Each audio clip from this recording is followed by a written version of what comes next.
नमस्कार, capital TV देख रहे हैं आप। मैं हूं आपके साथ पूजा। ब्रेकिंग नाउ में बड़ी खबर बिहार की सियासत से जुड़ी हुई। बिहार के कानून मंत्री को कानून में ढूंढ रहा है। दरअसल कल बिहार में मंत्रिमंडल का विस्तार हुआ, जिसमें विभागों का भी बंटवारा किया और कानून मंत्री बनाए गए हैं बाहुबली कार्तिकेय सिंह। पर कल जब उनको कोर्ट में पेश होना था, सरेंडर करना था, पर कल वो शपथ ले रहे थे। तस्वीरें आपको दिखा रहे हैं, आप देख सकते हैं कि ये कार्तिकेय सिंह है।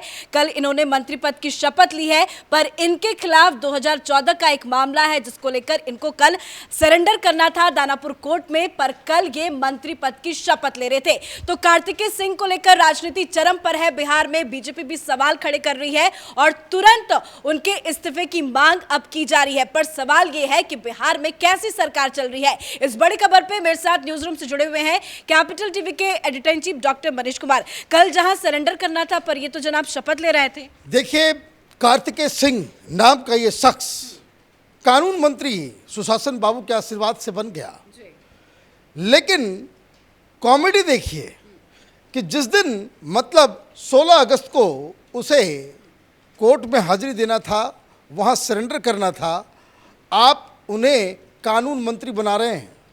कानून मंत्री बनके ये कानून की क्या सेवा करेंगे या बिहार में कानून के राज का क्या गत करने वाले हैं, ये तो ट्रेलर आज देखने को मिल गया। अब वो ये बता रहे हैं अपने सफाई में कि भाई हमने सब कुछ बता दिया था, सारे मंत्री और सारे एमएलए सब कुछ हमने अपना हलफनामा में दे दिया था, सब कुछ हमने बता दिया। मुख्यमंत्री क्या कह रहे हैं कि हमें पता ही नहीं है, मेरे पास ये जानकारी नहीं है। अरे जानकारी कैसे नहीं होगी? आप मुख्यमंत्री बन रहे हो, आप मंत्रिमंडल में अपने एक सहयोगी को शपथ दिलवा रहे हो, आपको उसके क्रेडेंशियल्स के बारे में मालूम नहीं है। आप ये देखिए, इसका मतलब है कि नीतीश कुमार किस तरीके से सिर्फ और सिर्फ झूठ के आधार पे आप अपना बचाव कर रहे हैं। अगर आपको नहीं मालूम है कि आपके मंत्रिमंडल में कौन लोग हैं, उनका क्या क्रेडेंशियल है, उनके ऊपर क्या केसेस चल रहे हैं, उनकी मिली भगत किस किस तरह के लोगों से है, तब तो आपको मुख्यमंत्री बनने का भी अधिकार नहीं है। आप इस तरीके से इस इतने बड़े राज्य को आप लीड करेंगे और आप ये कह देंगे कि मेरे पास ये जानकारी नहीं है। जब जानकारी होगी तब, अब जानकारी हो जाएगी तब क्या करेंगे? आप हटा देंगे ये काम। आप ये मैं इसलिए मैं कह रहा हूँ, ये भाई साहब, ये कार्तिकेय कुमार, कार्तिकेय सिंह उर्फ मास्टर साहब, ये मास्टर साहब ये बहुत बड़े खिलाड़ी हैं। ये मोकामा और आसपास के इलाकों में जो एक वहाँ बाहुबली है अनंत सिंह, अनंत सिंह बहुत ये नीतीश कुमार के पैर छूते हैं। और अनंत सिंह का जो पूरा कारोबार है, जब वो जेल गया, मास्टर साहब ही देख रहे थे।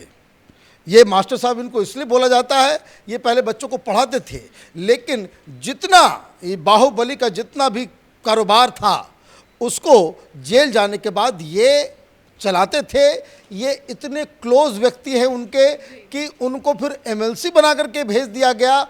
और जब तक बीजेपी की सरकार थी, तब तक अनंत सिंह को बीजेपी ने सटने नहीं दिया।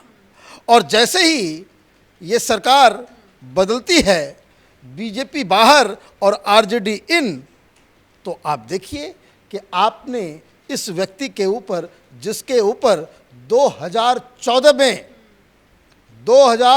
में राजीव रंजन नाम के शख्स के अपहरण में इनको बाकायदा इसमें एक आरोपी बनाया गया था। ये कानून की नज़र से भाग रहे थे, इनको सरेंडर करने के लिए 16 तारीख मुकर्रर किया गया था। वो नीतीश कुमार सुशासन बाबू ने उन्हें कोर्ट जाने से मना कर दिया, कहा कि उधर कहाँ जाओगे, इंपॉर्टेंट काम इधर है। इंपॉर्टेंट काम इधर है, आप इधर आ जाओ। आप कहाँ कोर्ट कचहरी के चक्कर में रहो, उसी मंत्रालय का आपको मैं मंत्री बना देता हूँ। तो बैठे बिठाए आप देखिए, नीतीश कुमार ने दो बातें साबित कर दी। एक ये कि बाहुबलियों के सामने आप घुटने टेक चुके हो, आप होम मिनिस्ट्री तो रखे हुए हो, लेकिन आपके बस कुछ नहीं आने वाला। दूसरी बात ये कि आपने सत्ता के लिए जिस तरह का कॉम्प्रोमाइज़ किया है, कि जिसमें सिर्फ यही नहीं, इसमें सुरेंद्र सिंह हैं और भी सुरेंद्र यादव हैं और भी बहुत सारे नाम हैं इसमें, जिनके ऊपर आपराधिक केसेस चल रहे हैं। आप एक क्लीन गवर्नेंस की बात कह रहे हो। आप दोनों ही बातें कैसे, आप मंत्रिमंडल में खूंखार लोगों को जगह देंगे जिनके ऊपर आपराधिक मामले हैं, और आप ये भी कहोगे कि भाई हम कानून और व्यवस्था को ठीक करेंगे। ये दोनों चीज़ तो नहीं चलेगी। इसका कहने का मतलब ये है कि बिहार में बाकायदा नीतीश बाबू के सहयोग से धीरे धीरे जंगल राज आने वाला है। लेकिन इसका जवाब नीतीश सरकार को देना होगा। वो क्यों नहीं दे रहे हैं? जनता तो सवाल पूछेगी, विपक्ष भी घेर रहा है, बीजेपी भी सवाल पूछ रही है। देखिए, बीजेपी के हाथ तो आप समझिए कि कल दिल्ली में बैठक हुई। बैठक में क्या फैसला हुआ? फैसला ये हुआ कि भ्रष्टाचार और क्राइम, इस दोनों मसलों को लेकर के वो सड़क पे आएंगे और नीतीश कुमार पे डायरेक्ट हमला करेंगे। निशाना नीतीश कुमार होंगे और मुद्दा भ्रष्टाचार का होगा और करप्शन का होगा। अब ये लोग जो ये बाहुबली किस्म के लोग हैं, ये दोनों ही बिल्कुल मुद्दों में एकदम बिल्कुल फिट बैठते हैं। पहला केस आ गया, अभी सरकार बनी नहीं, शपथ लिया नहीं, लेकिन एक केस आ गया आनंद मोहन का।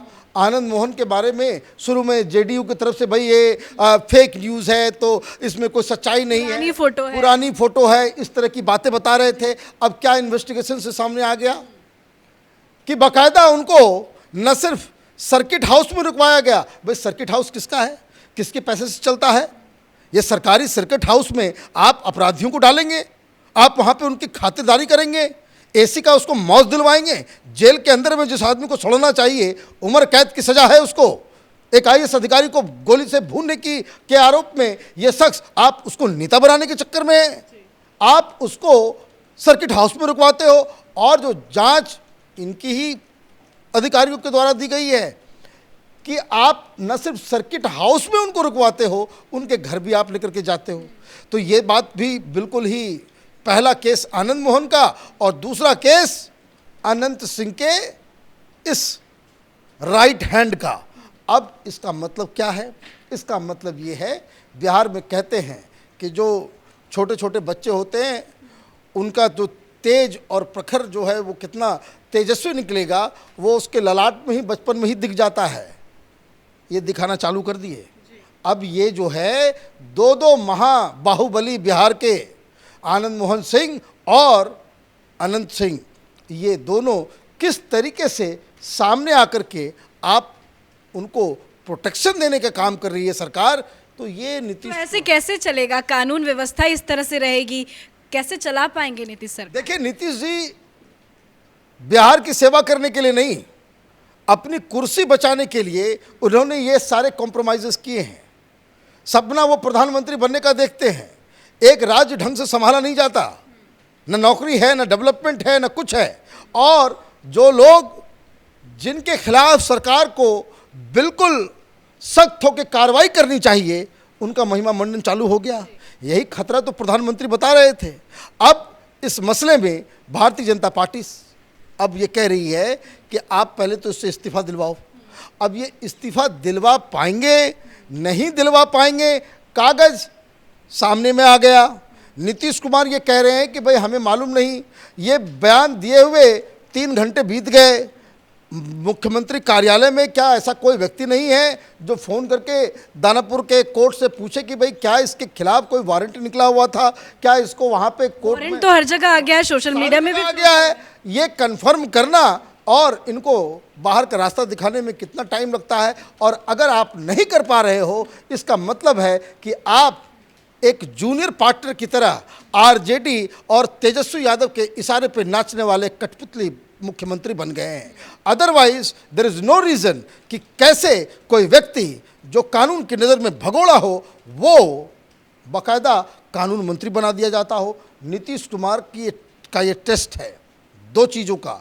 एक, जो तमाम अधिकारी, जो तमाम लोग आनंद मोहन को जिन लोगों ने फैसिलिटेट किया, उनका सस्पेंशन, और इस केस में कार्तिकेय सिंह उर्फ कार्तिक कुमार उर्फ मास्टर साहब को जो है जब तक आप सस्पेंड नहीं, बहुत बड़े बड़े नारे लगे थे मास्टर साहब की जय हो जब वो शपथ ले रहे थे। देखिए अनंत सिंह पटना से कुछ ही किलोमीटर दूर आप ये समझिए कि ये वो इलाका है जो नीतीश कुमार के घर के आसपास का इलाका है। आप समझिए नीतीश कुमार जो हैं वो बाढ़ से आते हैं, बख्तियारपुर, बाढ़ और मुकामा, ये तीन ये आसपास के इलाकों का वहाँ का वो लोकल बहुत बड़ा बाहुबली है। उसके सारे काम को बाकायदा ये मास्टर साहब देख रहे थे। वो अनंत सिंह जेल के अंदर है। तो अब आप समझिए कि किस तरीके से आपने पॉलिटिक्स को क्रिमिनलाइज करना शुरू कर दिया है। दिक्कत जो है वो कि क्रिमिनलाइजेशन ऑफ पॉलिटिक्स बिहार में एक बार फिर से शुरू हो रहा है। ये नहीं कि क्रिमिनल्स आ गए हैं, कि क्रिमिनल्स जो हैं बहुत ज़्यादा हैं पॉलिटिक्स के अंदर, वो नहीं। सी की पॉलिटिक्स चल रही है, पूरी करप्शन, क्रिमिनल्स, पूरी तरीके से राजनीति को ही आप क्रिमिनलाइज करने जा रहे हो। ये शुरुआती संकेत बिहार से मिल रहे हैं। धन्यवाद अपडेट के लिए। तो बिहार की राजनीति से जुड़ी हुई बड़ी खबर, कल ही मंत्रिमंडल का विस्तार हुआ, विभागों का बंटवारा हुआ, पर कार्तिकेय सिंह को लेकर बड़ी खबर सामने आ रही है कि कल उनको कोर्ट में सरेंडर करना था, पर उनके खिलाफ एक पुराना मामला है जिसको लेकर उन्हें कल कोर्ट में पेश होना था, सरेंडर करना था, पर कल वो मंत्री पद की शपथ ले रहे थे। ऐसे में सवाल कई उठ रहे हैं, क्योंकि कल बाकी 31 मंत्रियों ने भी शपथ लिया, तो क्या उनका कैरेक्टर सर्टिफिकेट है? कहीं आगे और कुछ बड़े खुलासे इन मंत्रियों से जुड़े हुए तो सामने नहीं आ जाएंगे, क्योंकि सरकार को लेकर लगातार सवाल खड़े हो रहे हैं। इस बड़ी खबर में मेरे साथ फिलहाल इतना ही। कैमरा पर्सन अशोक के साथ मैं पूजा, कैपिटल टीवी।